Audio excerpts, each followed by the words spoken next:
el privilegio de presentar la palabra de Dios en esta noche. Oremos en nuestros corazones mientras Él se presenta.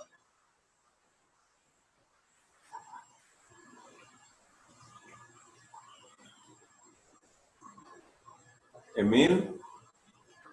Sí, buenas noches. Quisiera si es posible que me confirmaran que me escuchan bien. Perfecto, te escuchamos. Qué bueno. Que el Señor les bendiga a todos. Es un honor estar aquí con ustedes. Yendi, la temperatura está alta, ¿verdad?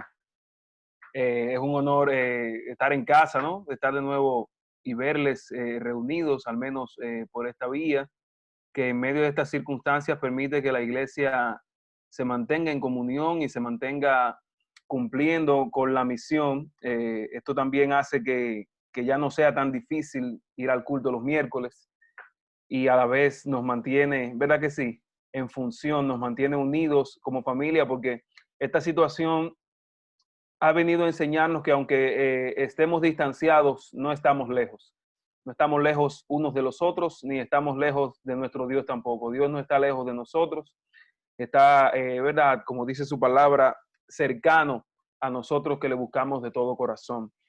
Así que siempre como que me trabo un poquito con ustedes. Se encuentran muchas emociones en mí siempre al dirigirme a mi querida iglesia de San Cristóbal, a mi casa, y espero que podamos gozarnos, podamos ser edificados en la palabra. Por eso voy a entrar de inmediato al mensaje, para no ponerme peor, ¿verdad que sí? Si me lo permiten, quisiera tener una oración brevemente, a pedir la dirección del Espíritu Santo al entrar al mensaje y al texto, y entonces tener la exposición de este texto, esta parte de la perícopa introductoria de Primera de Pedro. Oramos. Amado Padre Celestial, bendito y alabado sea tu nombre. Querido Dios, gracias te damos porque tú siempre de alguna manera alimentas nuestra fe. Y lo haces, mi Dios, para que nosotros, sin importar las circunstancias, permanezcamos firmes al adorarte. Que siga siendo el propósito de nuestra existencia, adorarte a ti, el creador de los cielos y la tierra. Mi Dios, gracias porque a pesar de las circunstancias que el mundo vive, tu iglesia sigue en pie, tu iglesia sigue unida, tu iglesia sigue firme. Y yo estoy seguro de que saldrá de esto mejor que antes. Saldrá de esto más consagrada, más unida, más comprometida y sobre todo un paso más cerca del cielo. Yo te pido, mi Dios, que bendigas a todos los hermanos y amigos que han tomado el tiempo, se han apartado para estar en este servicio. Te pido, Padre Santo, por la salud de tu pueblo, todos aquellos que tienen alguna condición, alguna situación de salud, que tu mano sanadora pase sobre ellos, trayendo alivio. Que, Señor, recibí el caso específico de un hermano muy querido por nosotros, de Canastica, Juan Ramírez, que se encuentra en una situación delicada. Te pido, mi Dios, que él pueda allí donde está sentir tu mano pasar sobre él y recibir sanidad. Que cada uno de los que estamos aquí, individualmente, como familia y como iglesia en lo colectivo, podamos, Padre Santo, ser dirigidos, influenciados y guiados por tu Espíritu Santo. Al abrir tu palabra, nos ponemos en tus manos. Te pedimos, Padre Santo, que el poder que la inspiró nos ilumine al estudiarla y entenderla. En el nombre de Jesús. Amén. Amén. Muy bien, yo vi que hay algunos de los jóvenes, amigos nuestros de nuestra generación que están por ahí, otros ya un poquito más aventajados en ese sentido, que quizás recuerdan, como recordaba yo al estudiar este pasaje, experiencias que nosotros vivimos en el movimiento juvenil. Nuestra iglesia siempre ha gozado de eso, de un movimiento juvenil con cierta solidez, con mucho liderazgo, mucha trayectoria, muchas experiencias. Y yo recuerdo que cuando yo estaba en el colegio todavía, nosotros haciendo el medallón de plata, Pastor Sánchez, una promoción de un programa que se escuchó mucho en toda la asociación, de toda la provincia era el programa, se programó una travesía hacia los cacaos. Y nosotros teníamos mucha emoción. Ahí en el colegio había varios muchachos que íbamos a participar del evento y nosotros lo compartíamos, lo decíamos, hablábamos de eso. A medida que se acercaban los días, eso se convertía como en el único tema de conversación. Y mucha gente que no tenía ningún vínculo ni conocimiento de lo que era el club, nos preguntaba, ¿de qué ustedes hablan? Entonces, cuando nosotros le decíamos, algunos se reaccionaban, había muchas reacciones distintas, pero hay una reacción que siempre recuerdo, que es esa famosa frase que muchos de nosotros también hemos dicho en algún momento: los adventistas somos los únicos que pagamos para coger lucha. Y en ese fin de semana realmente se pasó trabajo, caminamos mucho, caminamos cerca de 90 kilómetros, fue bien duro, muchos de los que están aquí seguros fueron, yo por lo menos estoy seguro de que Rodwell, si anda por ahí, fue, y Severa, y algunos más de los que andan ahí quizás tuvieron esa experiencia. Siempre la recuerdo, fue bonito, fue un gran reto, pero la recuerdo también, sobre todo, porque era parte de un programa completo que fue de gran bendición para nosotros. La disciplina, los conocimientos que nosotros recibimos ahí, nos formaron como personas, al punto que yo no sé si algunos de los que participaron recuerdan eso, pero yo, por ejemplo, desde que en ese programa a mí me dieron una clase de conservación ambiental, yo no puedo, por ejemplo, soltar una basura en la calle, por cómo nos lo enfatizaron eso. Eduardo Cuevas se encargó de que uno se metiera eso bien en la cabeza. Inclusive en ocasiones vio a algunos hacerlo y fue una gran vergüenza para los que lo hicieron. Esas enseñanzas se quedaron ahí. Y yo reflexionaba en eso porque he podido pasar por varios procesos en los que he aprendido que el Señor no desperdicia una oportunidad para perfeccionar nuestro carácter. El Señor no pierde un chance para lograr un desarrollo en nosotros, para seguir esculpiendo en nosotros esa imagen que se perdió. Él sigue interesado en restaurar la imagen de Dios en nosotros. Y al final, eso es lo que nos ayudará a llegar al cielo. El cuánto nosotros permitamos que el Espíritu Santo nos santifique y haga esa obra en nosotros. Cuando yo reflexiono, por ejemplo, en experiencias como esa, en la experiencia que pasé en el internado en Bonao, que me bendijo altamente, me transformó mucho para bien. Mis primeros meses, mi primer año y algo de casado, han sido experiencias en las que siento que he crecido y he aprendido, he entendido bien que a veces el crecimiento se siente en el cuerpo y no necesariamente es una sensación agradable.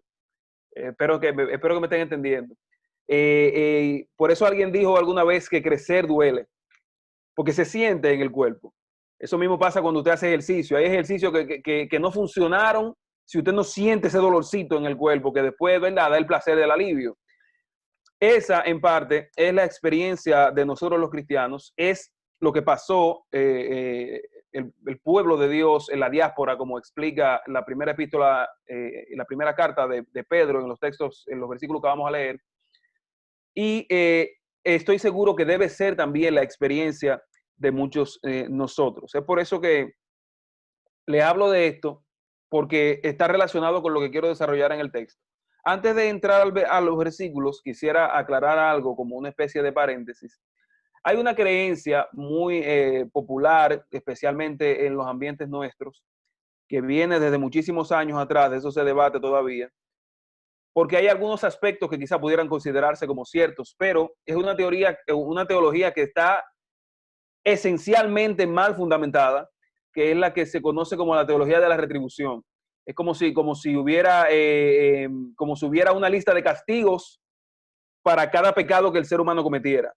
Y eso es algo totalmente falso. Es decir, no es posible que Dios trabaje así. No es verdad que usted tiene un castigo por decir una mala palabra, hay un castigo para el robo, hay un castigo para matar, hay un castigo para el adulterio, hay un castigo, una cosa para la otra. Eso no debería ser entendido así. En el cristianismo esa creencia ha sido popular de alguna manera. Como les dije, tiene elementos que pudiéramos considerar, pero esencialmente sus bases no son las mejores, no son las correctas, porque realmente si fuera así, entonces nosotros pudiéramos, por ejemplo, alcanzar la salvación por obras. Si hubiera un castigo, si hubiera algo que sufrir por cada cosa que se pasa. Si uno entendiera o aceptara esa idea, yo me pregunto, por ejemplo, ¿qué puede hacer un ser humano para sufrir, por ejemplo, un padre? Porque regularmente los padres mueren antes que los hijos. Pero ¿qué puede hacer un padre en la vida para merecer el dolor de ver un hijo morir? ¿Qué puede hacer? ¿Qué tan grande uno puede hacer para merecer el sufrimiento que da, por ejemplo, la partida de un ser querido. Para una persona sufrir quizás una traición que lo quebrante. Realmente, si las cosas fueran así, el plan de salvación tampoco sería como es. La misma palabra enseña eso. En una ocasión los discípulos se le acercaron a Jesucristo hablándole de un ciego, le hicieron la pregunta cuando lo encontraron, ¿quién fue que pecó, este o sus padres? ¿Y qué fue lo que respondió Jesucristo? Ninguno de ellos, como dice Juan 9. Lucas 13 también, por ejemplo, se habla de el momento en el que cayó la torre de Siloé. Ese quisiera leerlo porque no es quizás tan popular como el de Juan 9. En Lucas 13, los primeros versículos, dice, en este mismo tiempo estaban allí algunos de los que contaban acerca de los galileos, cuya sangre Pilato había mezclado con los sacrificios de ellos. Respondiendo, Jesús les dijo, ¿pensáis que estos galileos, porque padecieron tales cosas, eran más pecadores que los demás galileos? Os digo, no. Antes, si no os arrepentís, todos pereceréis igualmente. O aquellos 18, estos son, sobre los cuales cayó la torre de Siloé y los mató. ¿Pensáis que eran más culpables que todos los hombres que habitaban en Jerusalén? Os digo, no. Antes, si no se arrepienten, pereceréis igualmente. Es decir, aquí vemos a Jesucristo desmontando esa creencia con su parecer. Y si lo vemos de manera práctica, si lo vemos de manera testimonial, podríamos decir, ¿qué pudo haber merecido o qué pudo haber hecho Job para merecer todo lo que le pasó? Realmente no lo merecía. Sin embargo, al pasar por la prueba que Dios le permitió para su propia gloria, Job terminó cumpliendo el propósito que Dios tenía, porque al final él pudo decir, habiendo padecido todo esto, Jehová dio, Jehová quitó, sea su nombre glorificado. Así es que dejando ese concepto claro de que realmente no hay una retribución, no hay una tabla que tiene una lista de pecados con una lista de castigos o una lista de penitencias al lado, eso no existe tal cosa. El pecado es mucho más que eso, el pecado es mucho más que algo que uno puede hacer, el pecado es mucho más que algo que uno pueda pensar, el pecado es una condición, el pecado es un mal, es una enfermedad, el pecado es un poder que subyuga y gobierna a la humanidad. Así que no estamos hablando de algo tan simple y por lo tanto no es quizás la mejor manera, esta manera simplista de verlo como lo enseña la teología de la retribución. Queriendo o dejando esto claro, quisiera que leyéramos entonces los primeros versículos de Primera de Pedro, capítulo 1. Primera de Pedro, capítulo 1, y del 1 al 7 específicamente. Vamos a tomar ese contexto, vamos a concentrarnos en los versículos 6 y 7, que fueron la lectura bíblica, y de esos versículos vamos a ver una palabra sobre la cual tendremos un mensaje, el mensaje de esta noche. Primera de Pedro 1, del 1 en adelante, allí dice, Pedro, apóstol de Jesucristo, a los expatriados de la dispersión en el Ponto, Galacia, Capadocia, Asia y Bitinia, elegidos según el previo conocimiento de Dios Padre en santificación del Espíritu, para obedecer y ser rociados con la sangre de Jesucristo, gracia y paz os sean multiplicadas. Esta es la primera sección de esta perícopa que estamos leyendo y también a la vez es la primera sección de la epístola, de la carta de Pedro. Aquí vemos que Pedro primero se identifica, dice quizás sus credenciales, se reconoce, ¿no? Se da a conocer o se da a identificar. Esto obedece a una costumbre que en muchos casos se daba, que por ejemplo hoy en la actualidad, cuando hacemos cartas, cuando hacemos correspondencia, uno escribe las cartas, escribe el mensaje y luego firma. Ellos en la antigüedad hacían al revés. Ellos firmaban primero, se identificaban primero y luego entonces se escribían la carta. Y él menciona allí una serie de lugares. Dice en los expatriados de la dispersión, en Ponto, Galacia, Capadocia, Asia, Bitinia, elegidos según el previo conocimiento de Dios Padre. Estas son ciudades que se encontraban en una región en la que el pueblo de Dios tuvo que regarse, tuvo que dispersarse, porque como quizás muchos de ustedes tienen el dato histórico, las persecuciones de la Iglesia Católica, de la Iglesia romana, especialmente dirigidas por el emperador Nerón, ese emperador, ¿verdad? Tan cruel, tan malo que tuvo el Imperio Romano.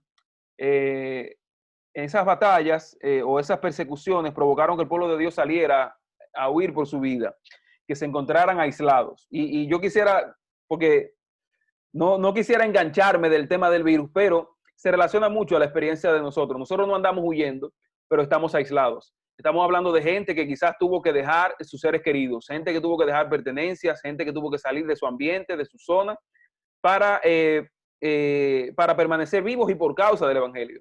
Entonces, al igual que ellos, nosotros también estamos aislados, no estamos necesariamente siendo perseguidos todavía, pero estamos aislados también, estamos quizás a distancia de gente con la que quisiéramos estar, a distancia de ambientes en los que quisiéramos estar, pero al igual que ellos, seguimos bajo la bendición de Dios.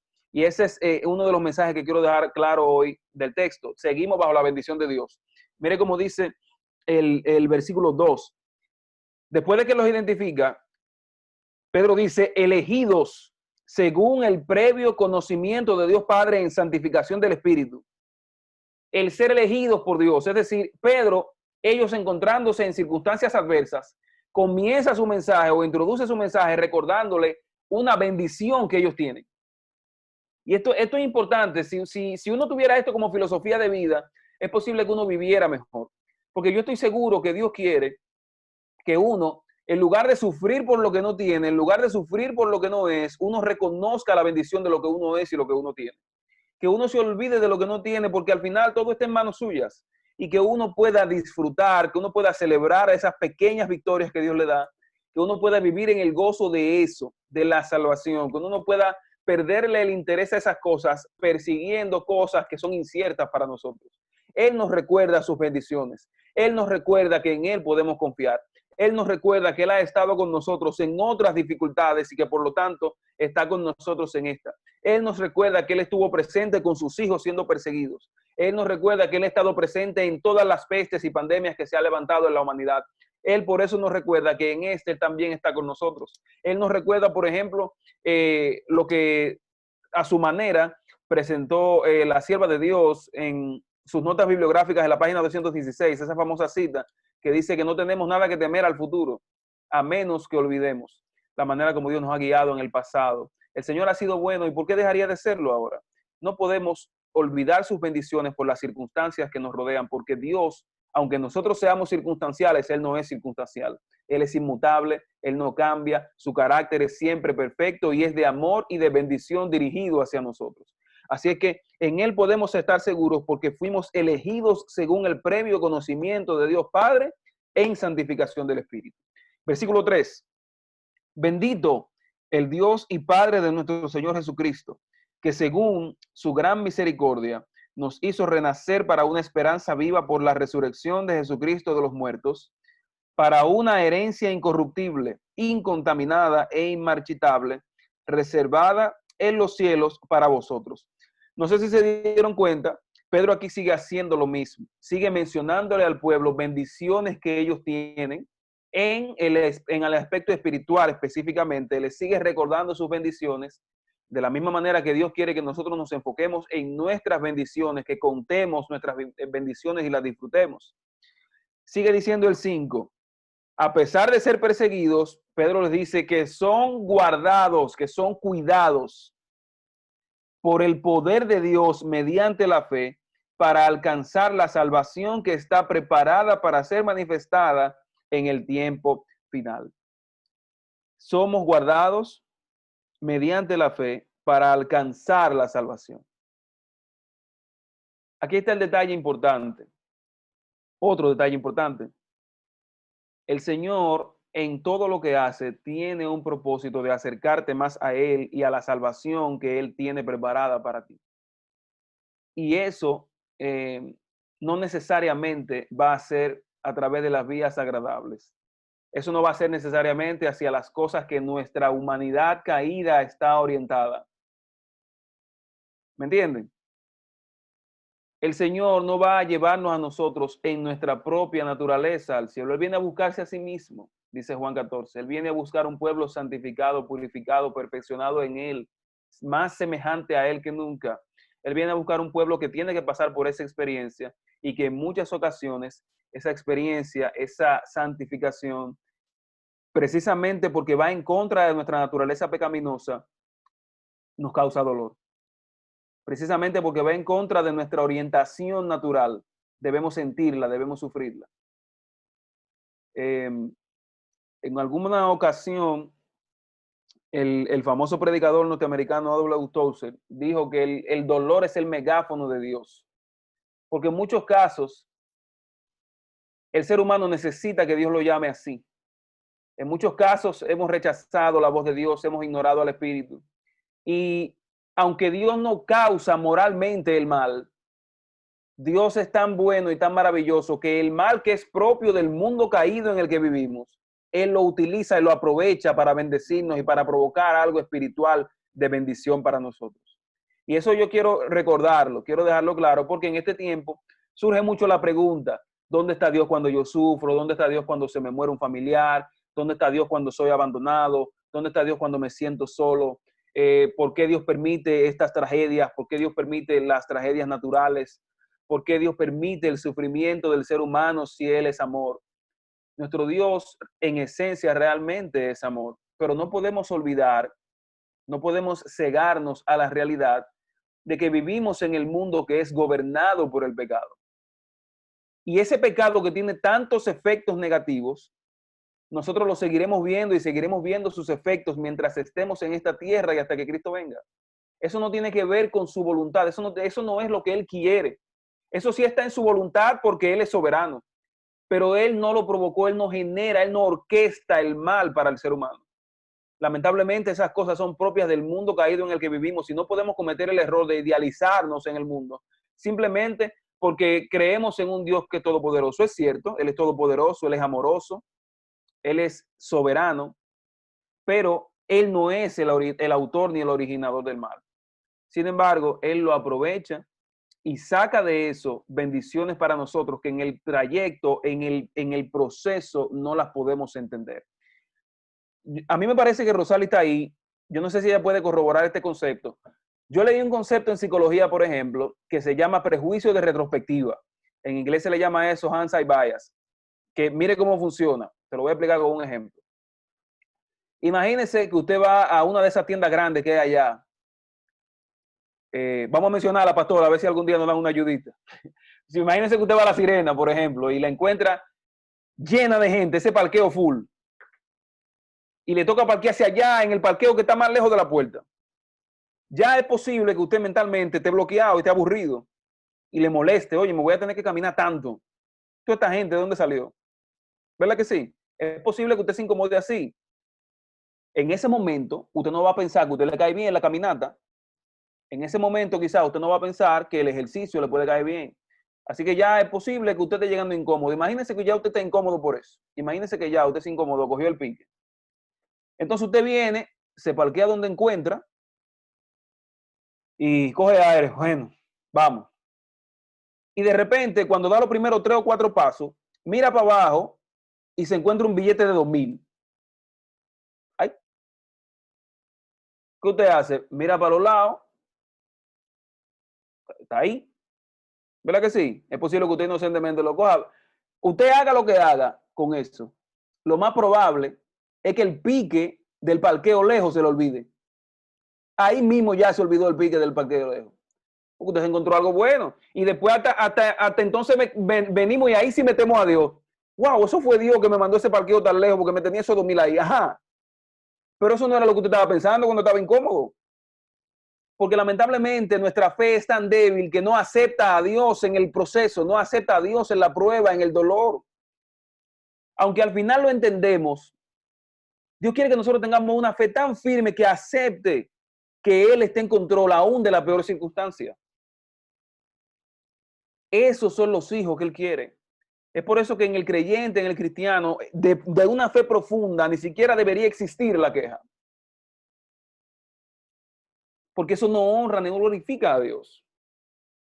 Él no te originó el mal. Él no originó el mal de la humanidad. Y Él es tan bondadoso que Él lo aprovecha para perfeccionarte a ti, para santificarte a ti, para darte una bendición que en el proceso, en el momento, tú quizás no puedas verla o no quieras verla, pero puedes estar seguro que Él la va a usar para bien. Porque de alguna manera tú tienes que creer lo que dijo el apóstol Pablo en Romanos 8:28, que a los que aman a Dios todas las cosas les ayudan a bien. Así es que, teniendo esto claro, seguimos con los versículos 6 y 7. Ahí está la concentración del sermón y ahí está la palabra en la que quiero que reflexionemos, que voy a tratar de acelerar un poquito en honor al tiempo. Versículo 6, por lo cual vosotros os alegráis, aunque ahora, por un poco de tiempo, si es necesario, tengáis que ser afligidos en diversas pruebas. Esa es la palabra en la que quiero que nos concentremos. En diversas pruebas. Versículo 7, para que sometida a prueba vuestra fe, mucho más preciosa que el oro, el cual, aunque perecedero, se prueba con fuego, sea hallada en alabanza, gloria y honra cuando sea manifestado Jesucristo. Esa palabra, prueba, en ella quiero que reflexionemos. Mire qué maravilloso, qué poderosos son esos versículos. Aún hablando de sufrimiento, mire qué hermosa promesa nos presenta. Por lo cual vosotros alégrense, ustedes se alegran, aunque ahora estén siendo probados, aunque ahora estén encerrados en las casas, aunque ahora les angustia el mañana, aunque ahora quizás están sufriendo porque no pueden tener la vida activa laboral que tenían antes, aunque ahora les preocupe qué va a pasar conmigo en el mañana. El Señor nos dice que aún en circunstancias así podemos estar alegres, aunque sea posible que tengamos que ser afligidos, para que sometida a prueba nuestra fe, mucho más preciosa que el oro, sea hallada, y fíjense hacia dónde está el enfoque, hacia dónde se dirige el mensaje, sea hallada en alabanza, gloria y honra cuando sea manifestado Jesucristo. Es decir, esto está hablando de una experiencia del creyente que sin importar la fecha, sin importar el siglo en el que estemos viviendo, un creyente que está enfocado en que su Salvador viene pronto a buscarlo. Nosotros, los adventistas, que esperamos que Cristo venga, Dios está esperando que para su pueblo esto pase de ser solamente un nombre a ser su filosofía de vida. Que esa vida con esperanza de que Cristo viene, lo mantenga usted firme aunque venga el virus que venga, aunque aparezca o no aparezca vacuna, aunque el gobierno haga lo que no haga o no haga. Hay algo mayor en lo que usted confía, es en su Salvador Jesucristo que está pronto a venir. Y en ese momento Él quiere encontrar una fe que sea probada y que sea hallada en alabanza, honra, gloria y honor de nuestro Señor Jesucristo. Pruebas. Esa palabra prueba aparece de muchas formas escritas en el Nuevo Testamento. Al menos 3 usa Pedro en su carta. 3 de ellas, que yo quiero hablarle con usted un poquito de ellas. Por ejemplo, la primera, que es la que aparece aquí en el capítulo 1, versículos 6 y 7, es la palabra doquimión. Es una palabra que se usaba o que tuvo su origen en una figura que consistía en las pruebas, las evaluaciones de los metales, para saber qué tan auténtico era un metal, por ejemplo, el oro, la plata. Ahí está, que por eso ustedes pueden ver que en el versículo 7 habla de una fe mucho más preciosa que el oro. Ven, porque esa palabra era usada para eso, para probar qué tan auténtico era un metal, su calidad, su pureza.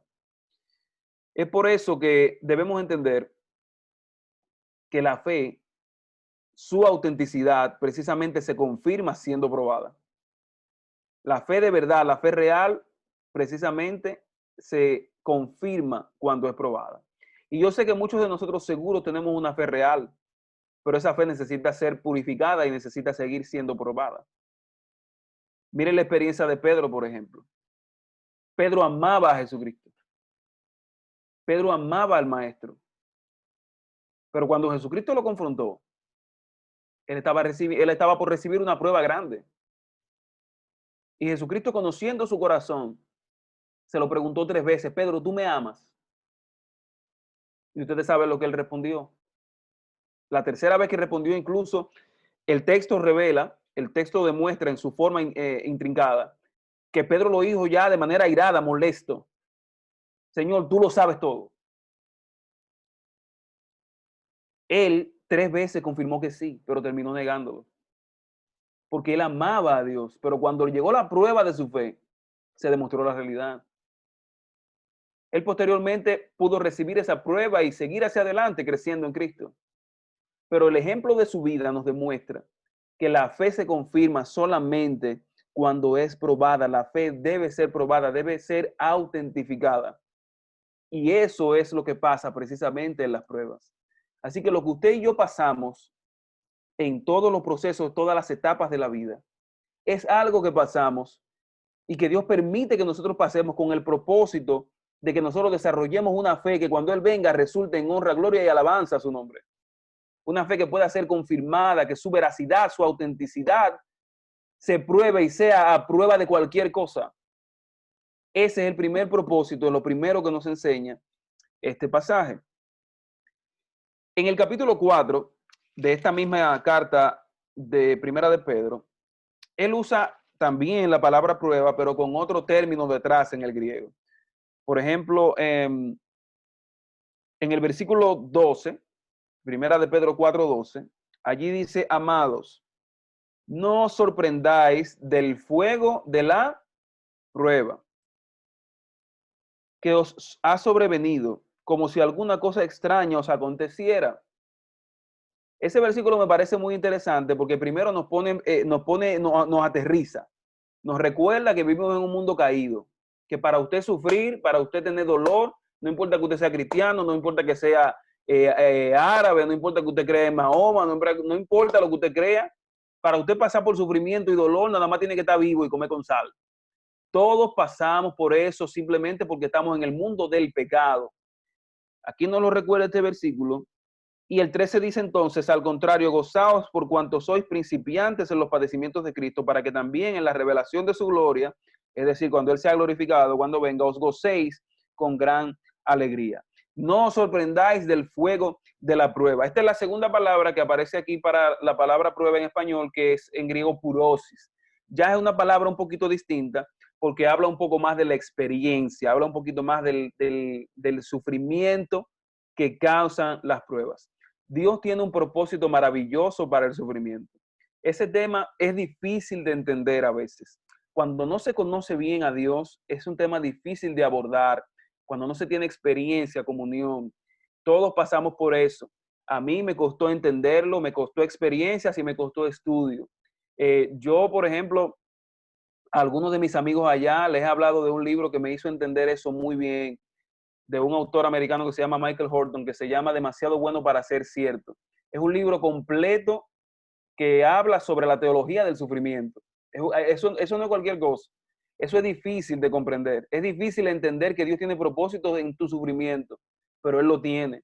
Es difícil entender que Él tiene propósitos en tu dolor, pero Él lo tiene. Es difícil ver lo que Él quiere hacer porque nosotros no podemos ver el futuro como Él lo ve. Pero es por eso que nosotros podemos confiar en Él, porque ese Dios que es todopoderoso y que ha sido responsable de lo más mínimo en tu vida desde que naciste hasta este momento, es el mismo que te sostiene y tú puedes seguir confiando en Él. Por ejemplo, este texto habla de un pueblo que quiere servirle al Señor, de un pueblo que quiere serle fiel a Él. Y yo leí algo también del mismo autor que cité ahorita, el famoso predicador y escritor norteamericano A.W. Tozer. Él también dijo una vez en un libro que se llama En busca de Dios, en la búsqueda de Dios, él decía allí: yo dudo, escuche bien ahora porque quiero hablar a mis hermanos en Cristo que hemos identificado una obra, un quehacer, un ministerio en el cual servirle al Señor en la iglesia. Él dijo allí, analizando la epístola a los Hebreos, que en el capítulo 12 habla de eso, de las pruebas también. Él dijo allí: yo dudo que Dios pueda usar a alguien poderosamente hasta que no lo haya quebrantado profundamente. Repito, yo dudo que Dios use a alguien poderosamente hasta que no lo haya quebrantado profundamente. Dios no se place en tu dolor, pero Él sabe que en nuestro corazón hay cosas que deben ser quebrantadas.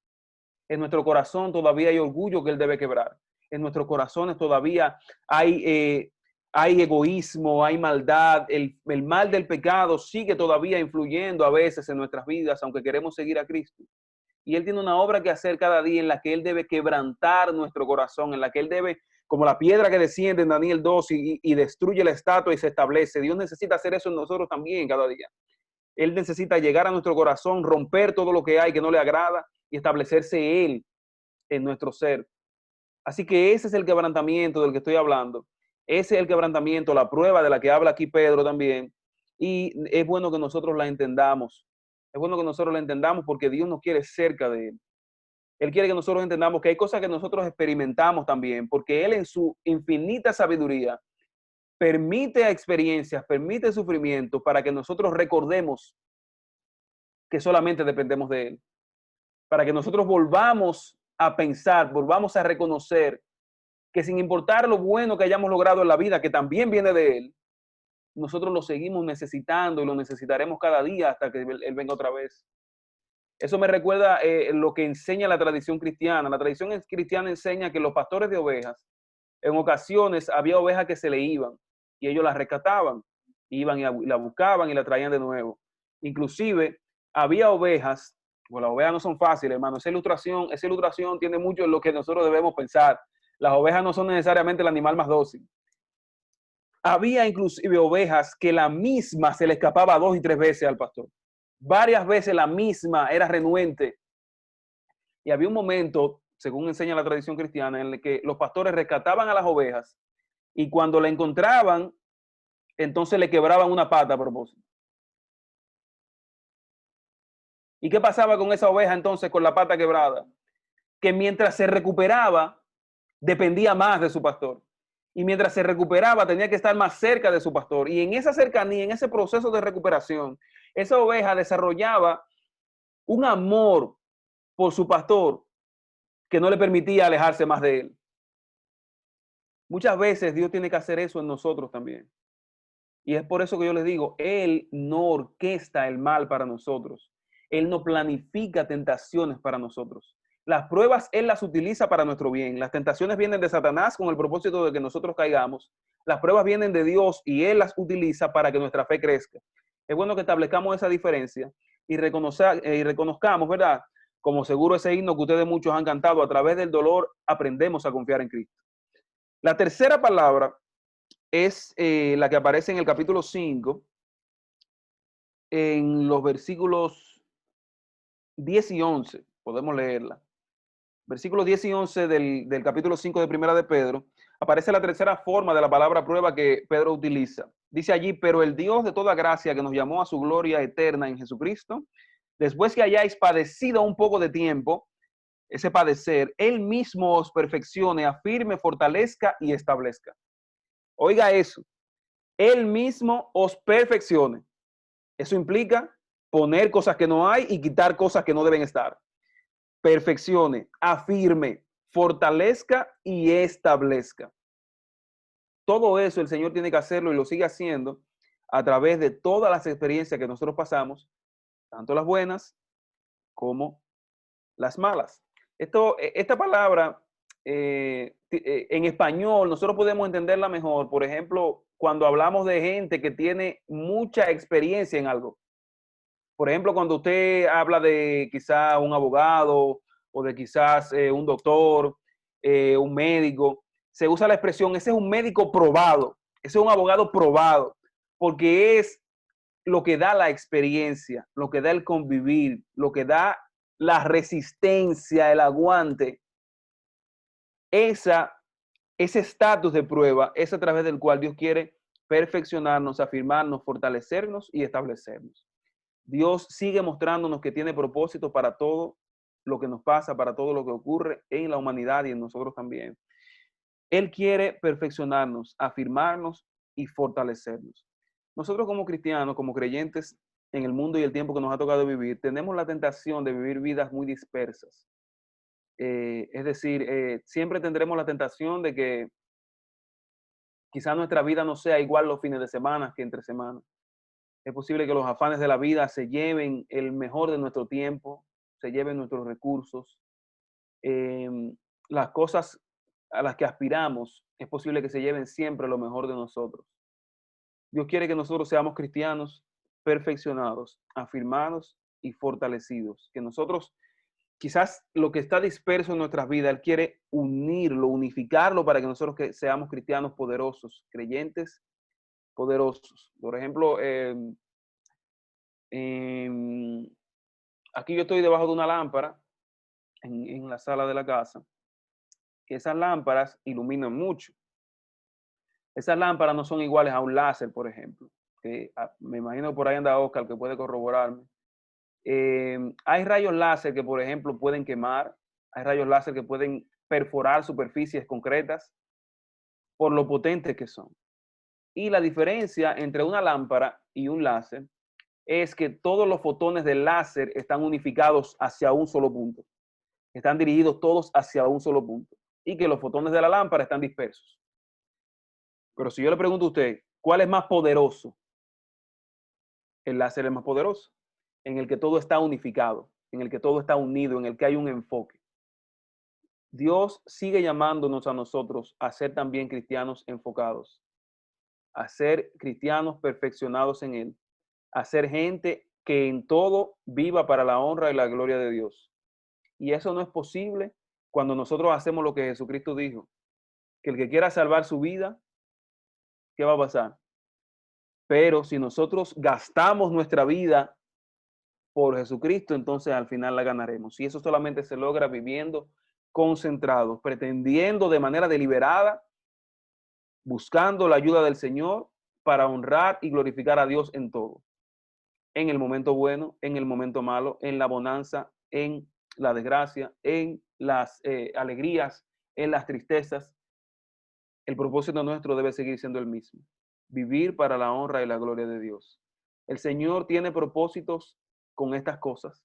El Señor tiene propósitos quizás con esa situación desagradable que pasa en el hogar.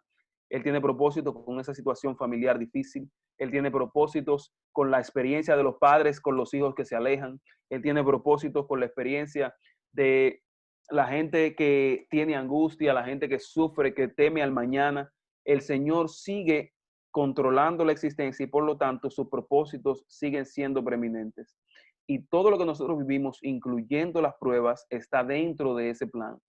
Dios quiere que nosotros entendamos que en su providencia, su gobierno es eterno, es para siempre, es soberano. Él sigue por encima de todos y por encima de todo. Él sigue siendo nuestro Dios y Él es el Dios del pueblo de Dios, de su pueblo. Él es el Dios de su pueblo en el momento difícil, en la victoria, en la dispersión, en el proceso, en el camino al cielo. Y eso se va a materializar muy pronto, en ese día glorioso que tanto esperamos. Ese día glorioso que el mundo nos demuestra que está cada vez más cerca. Ese día, Él viene a encontrarse a sí mismo en ti. Él viene a encontrarse, a buscar ese día, gente que ha dejado que su espíritu santifique y purifique su carácter. Gente que ha dejado que Él quebrante su corazón para establecerse. Gente que ha entendido que Él y solo Él es Dios por encima de todo. Eso, mis hermanos queridos, es mi deseo en el corazón, que seamos todos nosotros, que sea mi amada iglesia, y que nosotros pronto, muy pronto, podamos desfilar por ese camino estrecho que vio la sierva de Dios en la visión, ¿verdad que sí? Que nosotros podamos estar allí, que nosotros podamos ser el pueblo al que Cristo viene a buscar, personalmente. Amén. Y de manera colectiva también como iglesia. Amén. Ese es mi deseo, mi oración, y es mi deseo que nosotros podamos entender que en la experiencia de la vida, aún en la más oscura, Él sigue siendo nuestra luz. Amén. Él sigue siendo nuestro enfoque, Él sigue siendo nuestro norte, Él sigue siendo nuestro Dios y nuestras vidas siguen teniendo ese único propósito, su honra y su gloria. Que Dios le bendiga mucho. Amén. Bien, agradecemos a Emil por excelente mensaje, muy oportuno, muy bueno. Así que el Señor te siga bendiciendo y te siga dando capacidad para seguir transmitiendo tus pensamientos.